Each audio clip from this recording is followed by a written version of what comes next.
Hello Almani, and welcome to the first ever legal education show on Almani Channel 3. Welcome to The Law for You with me, Chelsea Galicia, where every month I will be talking to a different attorney from a different field of law so that we can show you how the law can be worked for you on your side.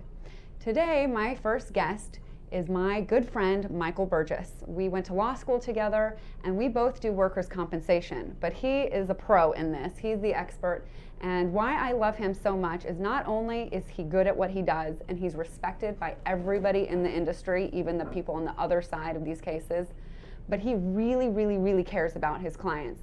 And so today we're going to talk about all the ins and outs of workers' compensation, who qualifies for it, what you get from it, all sorts of good stuff from somebody who really knows what they're talking about. Not only has he done dozens and dozens of trials, but he's argued in front of the Supreme Court, or he's California Court of Appeals. Yes. Taken up to the Supreme Court. Yes, which is a big deal because there are attorneys that have been practicing that I know for 20 and 30 years who have never argued in front of the Court of Appeals and won slam dunk.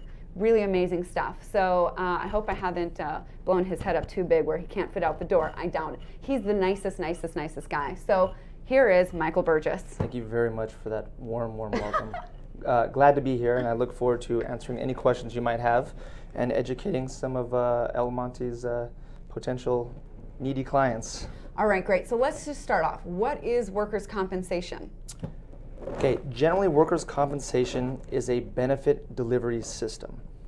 A lot of people are concerned they don't want to file a workers' compensation claim because they think they're suing their employer. That's the biggest misnomer or mistake.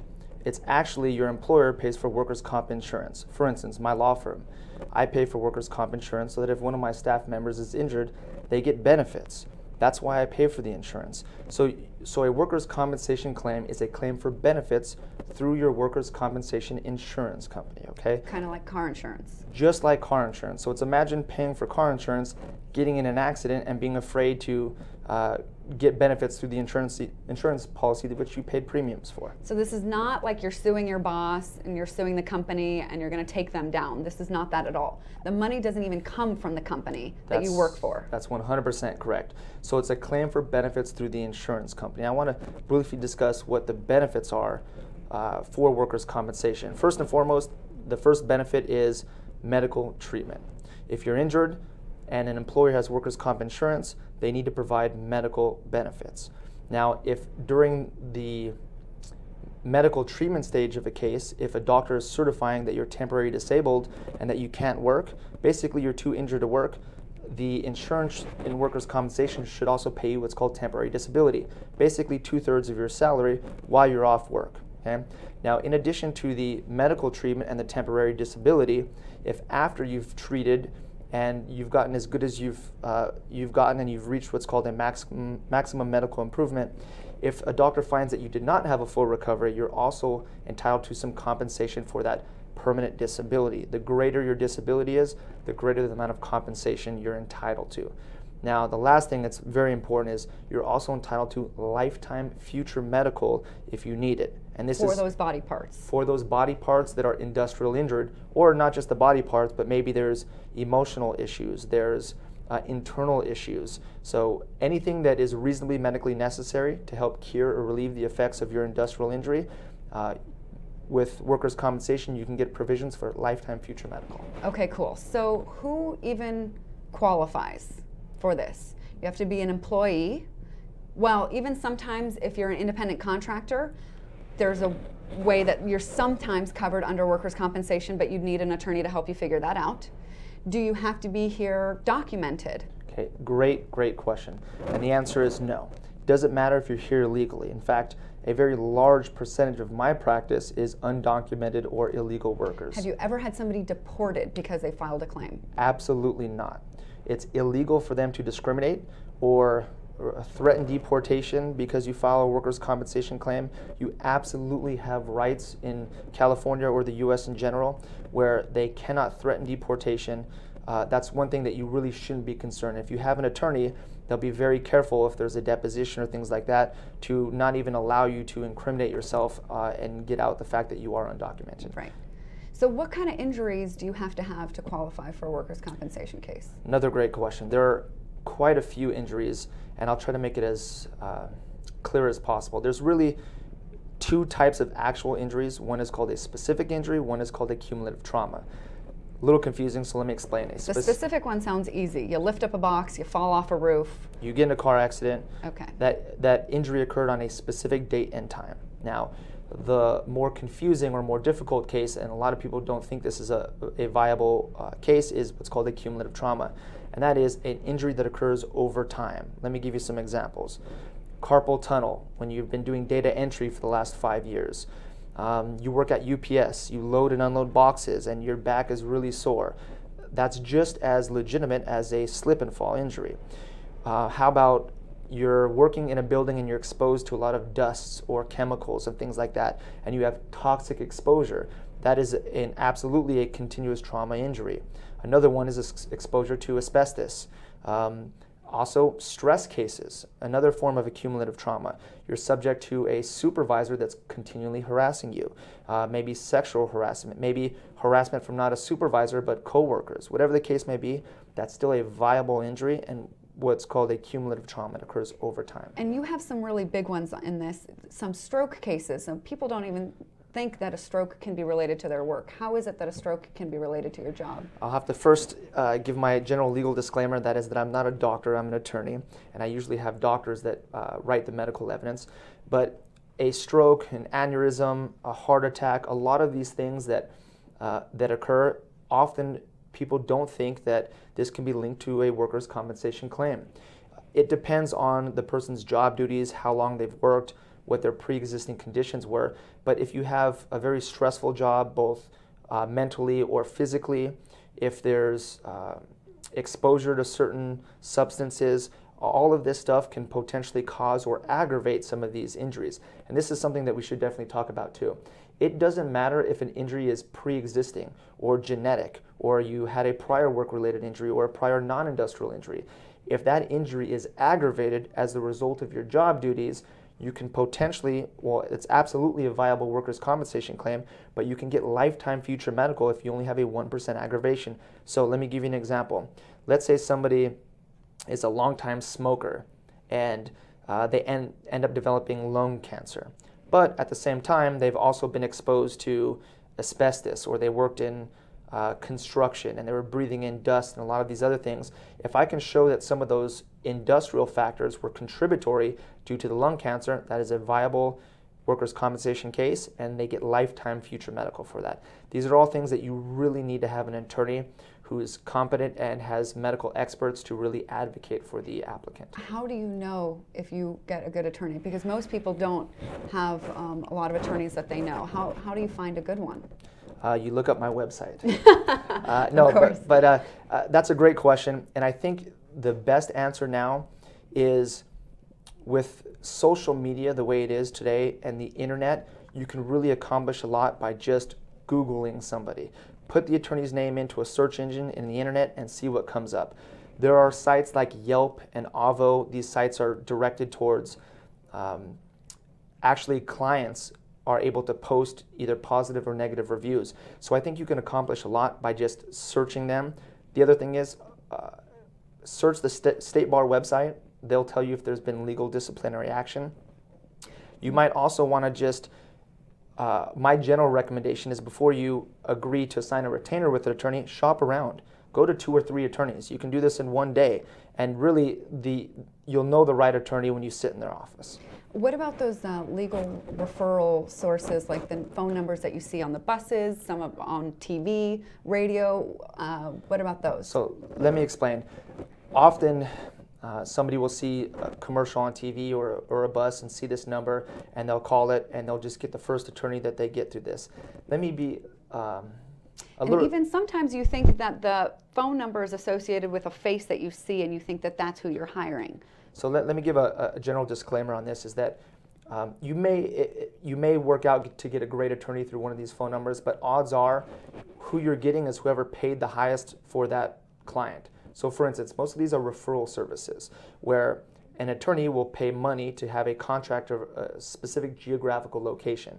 And when somebody calls in and they fall under that location, it goes to the attorney who paid the highest amount of money or who bought that contract. That doesn't mean that they're the best attorney.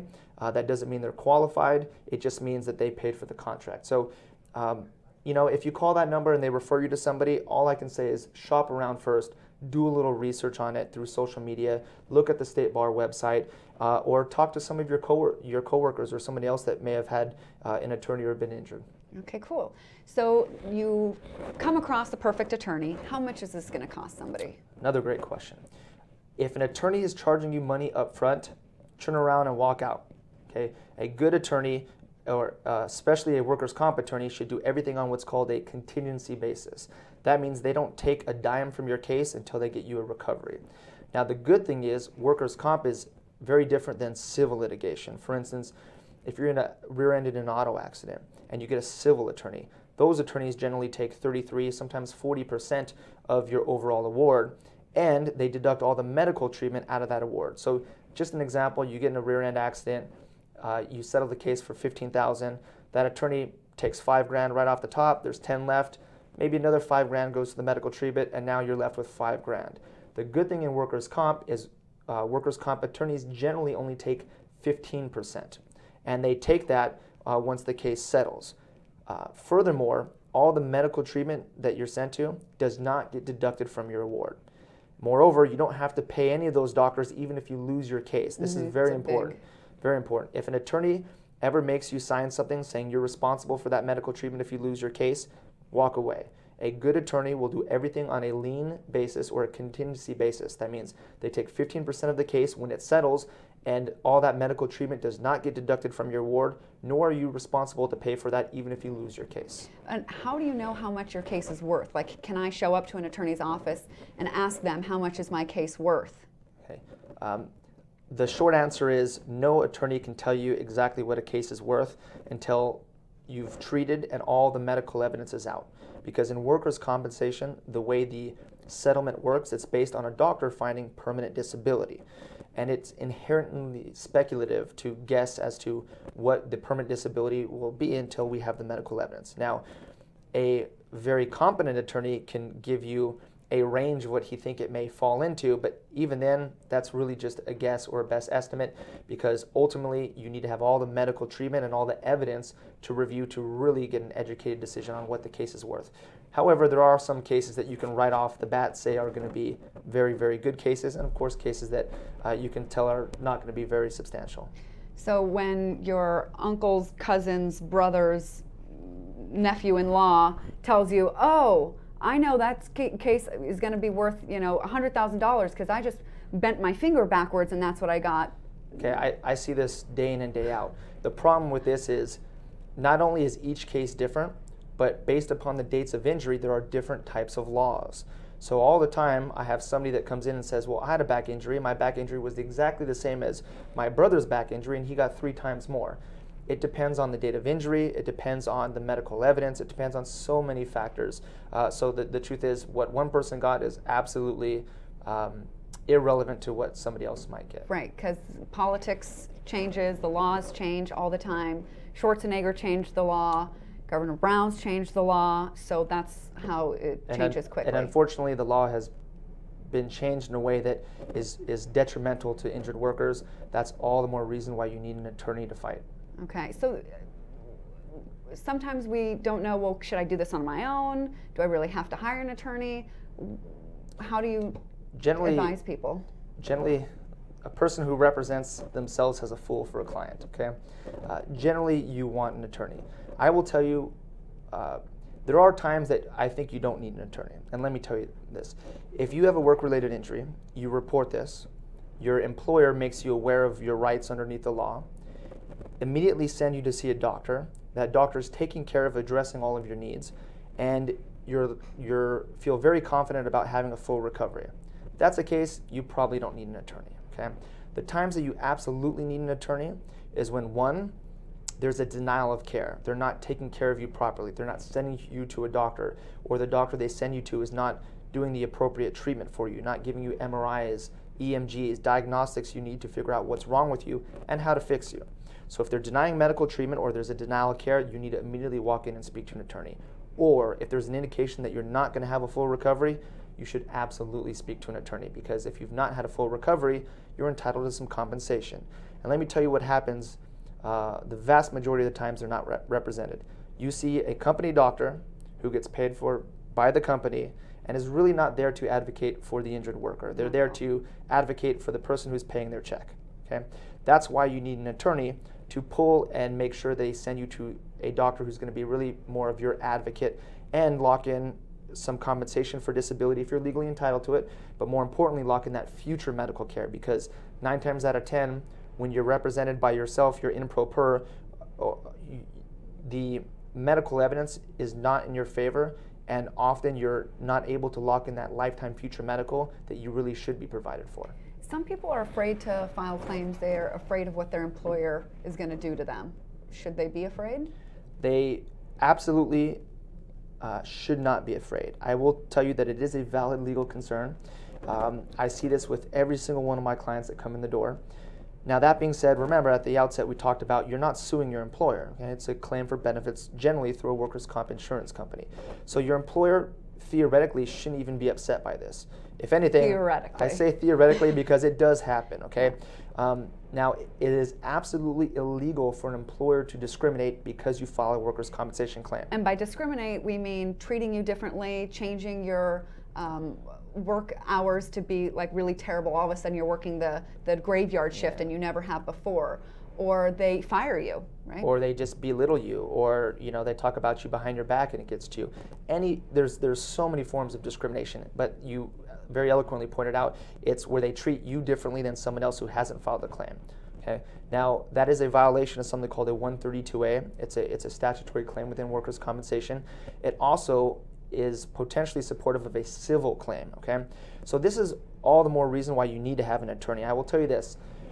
When you're represented by an attorney, an employer is often far more careful to not be discriminatory, because they know if they are discriminatory, you're represented hopefully by competent counsel and they're going to take the appropriate actions.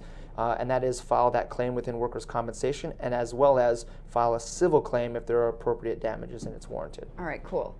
So let's say somebody out there already has an attorney and they're having the problem that a lot of people have, which is my attorney never calls me back. Why is it that so many people have a hard time getting a call back from their lawyer? Okay, you bring up 2 important facts, and I want to touch bases on both of these. First off, in workers' compensation, generally the attorney only takes 15%. And because of that, and because the damages usually aren't as high as they are in civil awards, it's a numbers game. In order for a firm to be profitable, they generally have to take on a lot of clients, which means a lot of clients, a lot of phone calls, limited time with the attorney, okay? Now, all that being said, that never justifies an attorney not speaking to their client. I have an absolute rule in my firm that I assign a coordinator to a file so that my client can speak to my coordinator at any time. And generally, my coordinators call my clients every 30 days. More importantly, if they ever need to speak to me or they're handling an attorney, no problem. They just have to set an appointment, because generally I'm going to be in court or in trial or things of that nature. But absolutely no excuse. If your attorney is not willing to speak to you in person, you have the wrong attorney. Okay? The other issue is if you have the wrong attorney, what should you do? You can speak to any other attorney at any time, and you can fire your attorney at any time. The injured worker absolutely has the option to fire their attorney at any time. And if an attorney is telling you otherwise, once again, you have the wrong attorney. Now, how does this work on a fee split, right? How does the other attorney get paid versus the new attorney? And what's the decisions that go into this? Now, what happens is the attorney is only going to take a 15% fee. So let's say, for argument's sake, that there's a workers' compensation case that ultimately they have a prior attorney, they come to me, I settle the case for $100,000. The attorney fee is $15,000. I then take that fee and I have to work out with the prior attorney a fee split. That the applicant or injured worker has absolutely nothing to do with this. It doesn't impact their case in any way, shape, or form. They still pay the same fee as they had with the first attorney. It's just now I have to split it with that prior attorney. So let me tell you what goes on in my decision when I have somebody sitting in front of me.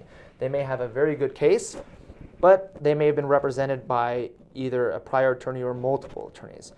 And an attorney really needs to look at it from a business standpoint, although I am guilty of often taking cases that probably aren't the most financially rewarding because I really like the person and I strongly feel in just doing the right thing and helping those people, because I think if you do the right thing, they're going to refer you all their friends and family. In the long run, it's going to make sense business-wise. But irrespective, it's the right thing to do. But an attorney will look at how many attorneys they've had before and how long they've had the case. So if somebody comes into me and they've had an attorney for 10 years and the case is ready to settle and it's set for trial, tomorrow, that's generally a case I'm not going to be able to take. However, if they have an attorney for only a few months, or it's a really big injury and they've had it for a year or two, I might very well take that case. But the moral of the story is, you want to fire your attorney quick if you don't think that they're the right attorney. If you have any doubts, you can absolutely go to any other attorney, shop around and talk to them. And if you feel more comfortable with that attorney, you can absolutely switch. Okay, so let's just say that they want to come to you. I think soon there's going to be like a wait list to get on your client list. I hope but so. How would that be that their case gets transferred to you? The good thing is that any attorney who's what's called subbing in on a file or subbing out a prior attorney, they should do all the work. You would have to do absolutely nothing. You don't have to have that uncomfortable phone call to your prior attorney. Sorry, I found Mr. Burgess. I think he's better. Have a nice day. Unless you want to, okay? But generally, I would do everything, or my office or the attorney who took the case would do all of that stuff. They would simply send appropriate letters saying, we're the new attorney. Please provide me your file. And that prior attorney is legally obligated to provide that file to my office.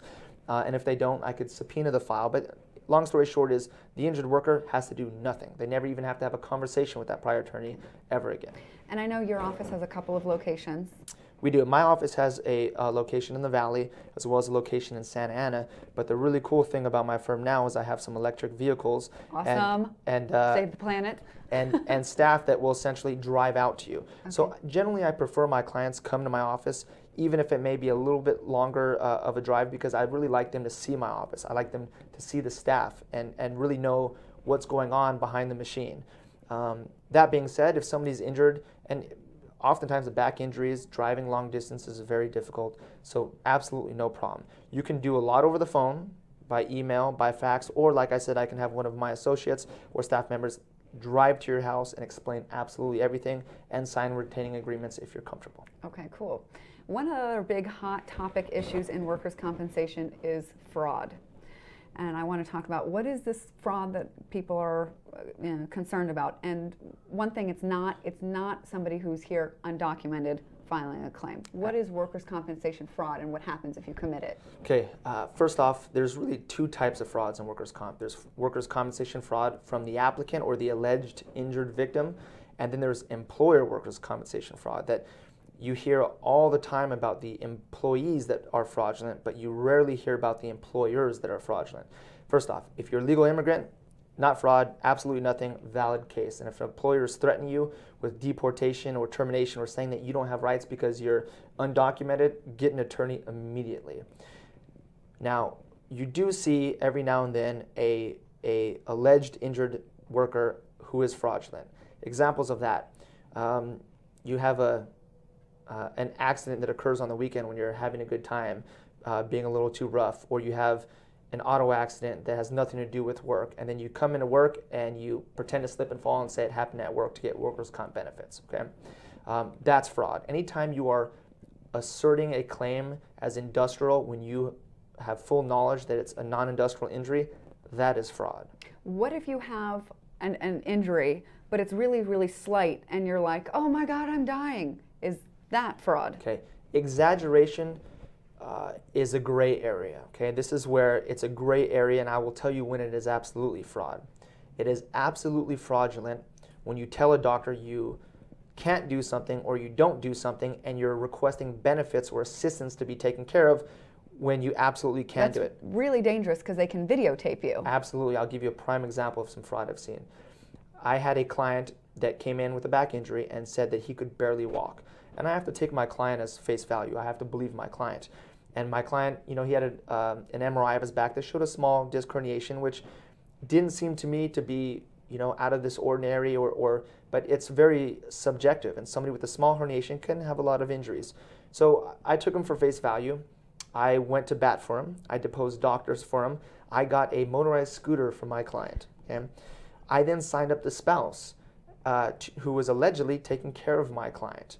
And once again, I believed all of this. And when you say sign up, that was for home care, because it's a form of treatment if a friend or family member has to take care of you as a result of your injury or following a surgery. So Michael can also get compensation for the person taking care of you. Home care is a very complicated issue. Most attorneys have no idea how to do it. But yes, you can get a spouse or a loved one or somebody who's providing care for you if it's the result of an industrial injury and you need that care. Very difficult, but it can be done. And on this case, I got this guy a motorized scooter. I was billing the insurance company for the spouse's time, and then I got served surveillance footage. Right. She was driving the scooter. He was taking care of her. That is a fraud case. I immediately told that client to go get a criminal attorney and petition to be relieved as counsel. Okay, so that's an example of fraud. But let me tell you an example of fraud I see far more often. That is when they claim they're injured and they fail to report prior injuries when they know that they've been injured and they've been compensated for this. Don't make that mistake. Worse than a client revealing that in a deposition and you had no idea. Don't make that mistake. Believe me, you absolutely need to be honest. And you know the other fraud I see a lot, temporary disability. You have a client collecting 2/3 of their salary for temporary disability, and a doctor certifying that they can't work, but yet they're really doing a side job and they're getting paid in cash. So they're essentially collecting money from the state or the insurance company and yet working on the side, and it's a double recovery. That is fraud. And people don't think that they'll get caught, but people get caught. People get caught. And it's a felony. Attorneys are generally smart people. You'd be surprised what you can accomplish by just someone's social security. They look up Facebook now? They look at social media. They look at your payroll records from EDD. It gets paid into state disability. So if you're working another job that you don't think they know about, but it's paying into disability, believe me, they're going to find out about it. Well, even if you use multiple social security numbers, they have a right to know those social security numbers and can research those social security numbers. So there's a lot of So the point of the story is, be honest.